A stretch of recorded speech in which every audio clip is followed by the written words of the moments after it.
Good morning, YouTube. All right, we are making an iconic classic. Today we are working on a classic Southern fried chicken sandwich. Yeah, you know the kind I'm talking about. This one we can make at home in no time, and it is so good.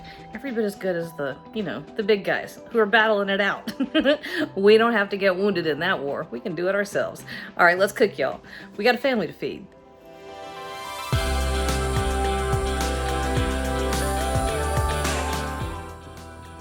All right, I think it's kind of funny that one of the big things in the news recently has been Southern chicken sandwiches. God, that cracks me up. Okay, so one restaurant, the restaurant that makes the iconic one, absolutely delicious. People loved them for years. Well, another restaurant that also does fried chicken type products released a version for a limited time only, and apparently it was absolutely delicious, and the internet blew up, which I get tickled at what people get really up in arms about.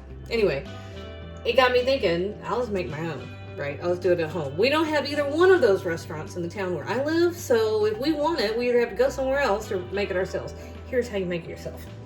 And I'm also going to show you one of the secret ingredients that most people aren't going to tell you. All right, so I've got 3 chicken breasts, and they're kind of big and fat. And since we're making a fried chicken sandwich, you don't want it too fat, right? You want to fry it and have it be a nice size to go on a sandwich. So I just took it, I'm cutting it in half this way. And then I'm taking a look at these pieces. That's probably about right. And this one is a little fat right there, but I'm going to go with it. Somebody's going to get a big fat sandwich. All right, you notice what I'm doing over here. Pickle brine. I promise, it's delicious.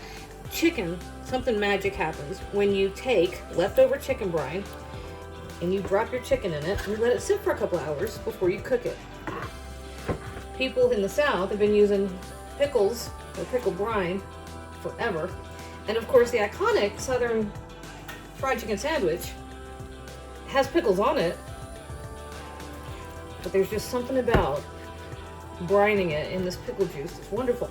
And basically, after you've eaten all the pickles, you're gonna throw that out, right?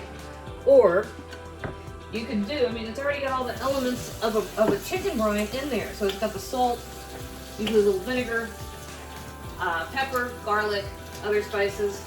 Anyway, this is our first step. The big thing I have to worry about is if the pickles are empty or the pickle jar is empty and it's just the brine left, if somebody's gonna come along and hijack my brine and throw it out. Not that any of the kids would ever think to clean out the refrigerator on a normal basis. Why they think they need to get rid of the pickle brine, I don't know. But it has happened on a relatively frequent basis. So there, that's what we're doing. We're gonna let this sit for a couple hours. You don't want it to go, that's boneless, skinless chicken breast. And I cut it in half so it's relatively thin pieces. You don't want that to go for a whole lot longer than 4 hours at most. Otherwise, you're gonna run the risk of it getting too salty, right? Gross. Nobody wants that. But a couple hours, perfect. Gonna be fabulous.